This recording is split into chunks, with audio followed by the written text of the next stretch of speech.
Start off with the News Channel 3 Weather Alert Network. Severe storm coverage. Good evening. Right now, West Michigan is in recovery mode after at least 2 confirmed tornadoes touched down. And those tornadoes causing widespread damage from Van Buren County all the way to Calhoun County. One of the heaviest hit areas is Portage. Luckily, no serious injuries reported thus far. Thanks for joining us here on News Channel 3 live at 11. I'm Andy Dominiani. And I'm Jessica Hardhorn. New at 11. Tonight, Governor Gretchen Whitmer declaring a state of emergency for parts of West Michigan. That follows today's devastating storms. By declaring a state of emergency, Governor Whitmer says state resources, including first responders, will be freed up to help with recovery efforts in our area. In a statement by the governor tonight, she says in part, quote, "My heart goes out to all those impacted by tonight's severe weather in Southwest Michigan. State and local emergency teams are on the ground and working together to assist Michiganders. I've declared a state of emergency to ensure resources are expedited to the area and activated our State Emergency Operations Center." It is much calmer outside now. It was just hours ago that this very same camera was picking up large hail. Let's get right to Chief Meteorologist Keith Thompson, who was on air along with meteorologist Colin Rogers for several hours to keep us safe and updated. Keith. You know, things can change in a hurry, right, Andy? As we went from nice, calm weather, a nice day, to the hail that was coming down, and then all of a sudden things clear out. And right now, the weather is looking pretty calm. Looking live at Kalamazoo, where all is quiet, but it's damp. It's the same story in Coldwater, really under the gun just a couple of 3 hours ago in Branch County. This is Four Corners downtown live, thanks to the city of Coldwater for the view. All right, live Doppler radar. We do have some more showers and storms that are coming across the lake right now. Those are not expected to be severe. The trend has been for them to weaken, and our forecast model shows that will continue. Let me show you what's been going on, though, over the last 6 hours. You can see one wave of storm coming through about 5:30, another one coming through at about 7:30, and everything now moving off to the east, moving right on out. I want to go back to real time, and I want to show you a product that we have here that will show you exactly where some of those shear markers were. That's exactly where we were seeing some of those showers and thunderstorms that were moving through. And in fact, as we roll this backwards here, you'll see some of those tracks starting to show up as they'll be moving right across the area. And what you're going to notice as well is that the show up in a couple of the different tracks that we watched into St. Joe County, and then also watching them into Kalamazoo County too, as those tracks showed exactly where we were seeing the severe storms. We're going to back the radar up here, and there you can see the markers. Do you see how that works? Right there. We stop it here at 6:15, and that's when those thunderstorms were producing some of those tornadoes, not only in Kalamazoo County, but also in St. Joe County and eventually in Branch County, too.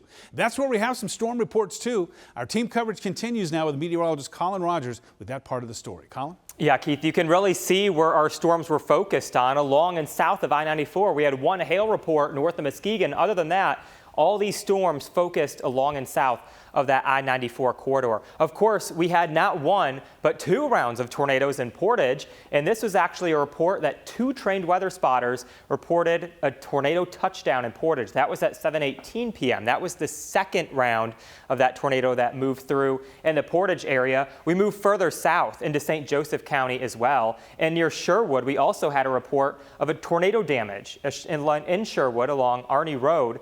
A trained weather spotter saw that tree snap damage at least one house, and that was at 6 o'clock p.m. Also, Leonidas, a picture was shared on Twitter or X of a 4-inch diameter hailstone. That is some really large hail. We look for 1-inch diameter and larger hail for that severe criteria. This was a 4-inch in diameter hailstone. So not only do we have the tornadoes, some very large hail as those storms trekked through St. Joseph and into Branch County. We'll have a look at your weather ahead coming up in just a few, but right now, Andy, Jessica. All right, Colin, thank you. Well, the storm damage is causing one of West Michigan's largest school districts to close for Wednesday.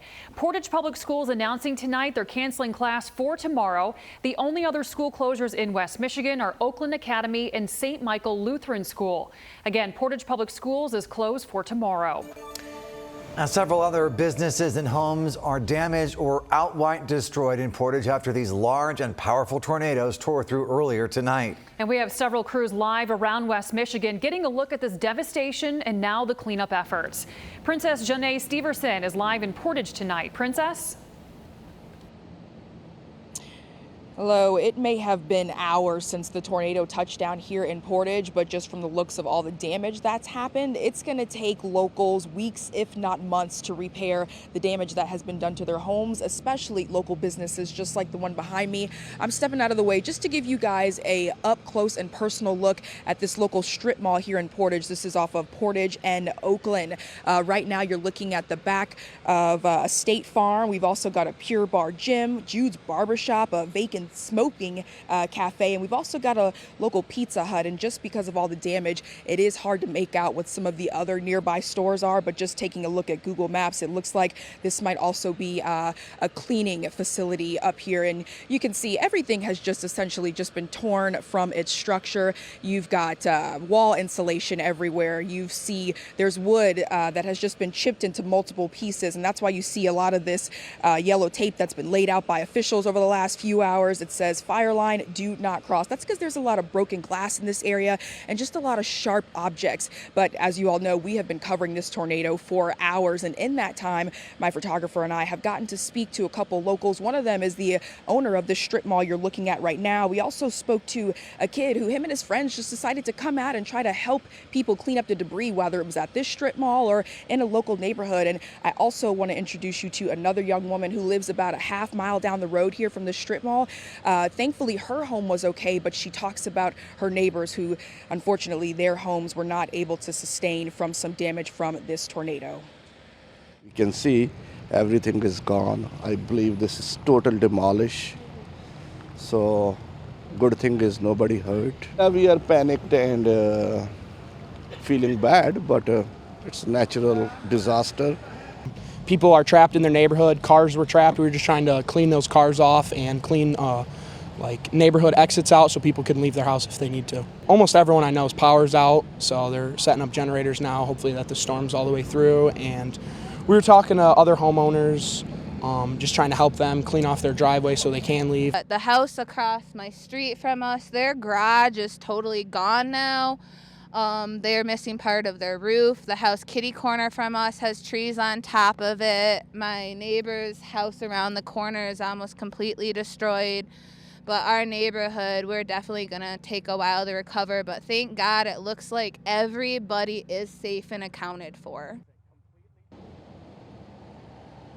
And that woman you just heard for, her name is Ruby. And as she said, you know, thank goodness everyone is okay and has been accounted for. We've been covering this tornado again for hours, and we haven't heard anything from any officials reporting any deaths or injuries. So we hope that continues to be the case as we look at the aftermath of this tornado. Of course, we will keep you updated about the aftermath of the tornado, here live as well as on our website at WWMT.com. Reporting in Portage, I'm Princess Janae Steverson, News Channel 3.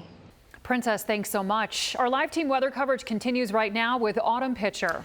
And she is also live in Portage near Garden Lane and Southwest Ninja, about a mile or two away from where Princess was. Autumn, what are you seeing there? Yes, we have been here all day long, and the damage is very extensive out here in Portage, both for families whose homes have been torn up and for businesses as well that have almost been destroyed out here. And currently we're standing outside of AutoZone in Portage. It's hard to see because it is dark, but it's one of the businesses that was impacted. And I want to step aside so I can show you that their windows have been busted out. And also for the past hour, crews have been working to board it back up to make sure it's safe, and also so that people do not steal merchandise as well. Now, this neighborhood off of Sharing Road was hit hard. Roofs have been ripped off, homes and belongings tossed into the street. Trees have even come down on some families' cars. Neighbors tell me they don't have power and are trying to figure out where to go from here, which is what this family had to do, taking their belongings and staying at a relative's for the night.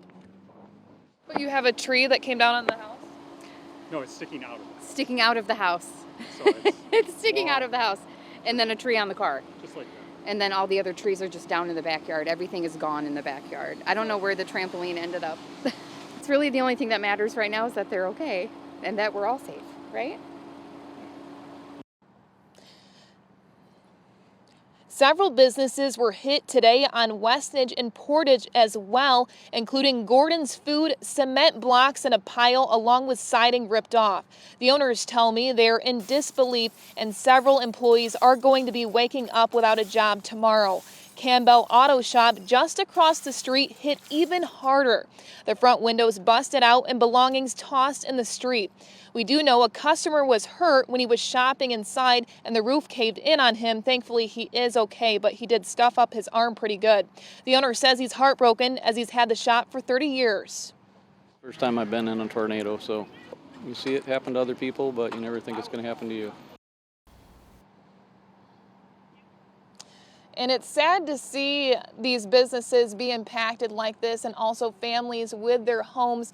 But what has been really refreshing today is to see these families and businesses, co-workers come together and even clean up the pieces that have been left behind, including glass and siding, everything that's been just tossed everywhere in this area. So that's been nice to see. Thankfully, we do know that everyone is okay. We haven't heard that anyone has passed away, but we do know those minor injuries as well. But we do expect to see a lot of cleanup happening, continuing into the morning and throughout the day tomorrow.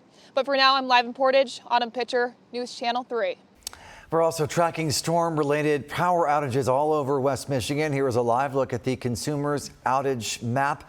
Thousands of customers offline right now in Portage and Texas Township, especially down to Schoolcraft, as well as in Centerville, Colon, Sherwood, other parts of Branch County and St. Joseph County. Most restoration estimates during the overnight hours, some early tomorrow morning. More than 25,000 customers are still without power at this time. And we have received hundreds of photos and videos from our viewers this evening. Here are some of the tornado itself, so take a look. These are views of the tornadoes from viewers in Mendon, Portage, and in Centerville. If you have videos or photos, we would love to share them live on the air. Just send them to our chime-in page at WWMT.com. The Kalamazoo Battle Creek International Airport was in the direct line of fire. No tornado damage to the terminal or traffic control tower, but the airport is shut down. A total ground stoppage tonight as they assess any possible damage. It's expected to reopen before tomorrow morning. And as you've just seen, one of the hardest hit areas is Portage, not far from the airport, where a FedEx facility was heavily damaged. That's where we find News Channel 3's Nate Brown tonight. Nate? Yeah, that's right, guys. In moments like these, sometimes things just raise questions that may not have very direct or finite answers. Where did this weather come from? How could this have all happened? And well, what we do have some questions and answers for are, how is everyone that was involved in this? And thankfully, the city of Portage providing some of those answers earlier this evening, as everyone here at the FedEx ground facility, all of the workers inside accounted for, all of them safe. Now, if you take a look at this footage here from earlier in the day that we were able to gather, just plenty of damage throughout the facility on both sides, a storm tearing through the facility. Now, we do not know the full extent of this storm, but again, we can say that everyone is accounted for. Everyone is safe, no casualties. Confirmation of a tornado on the ground in this area. Now, the possible extent and true definition of the storm that tore through this facility, that is yet to be determined. Also yet to be determined by the National Weather Service crews that will be out in due time. The actual damage and the actual rating of a tornado, if it does prove to be just that. But again, that still to be determined here at this exact facility.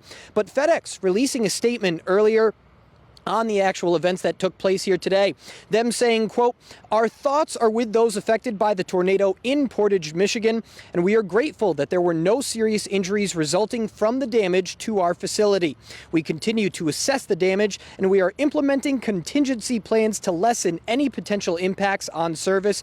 Customers with questions about their shipments can check FedEx.com for updates." Once again, the big news of today, the city of Portage confirming that everybody, all of the workers, everyone here at this FedEx facility, they have been accounted for, and that everyone is relatively safe. Possibly a couple of injuries, minor injuries to speak of, but no casualties. Everyone's safe and accounted for. And at the end of the day, that's really the only answer that anyone could hope for. In Portage, Nate Brown, News Channel 3. It certainly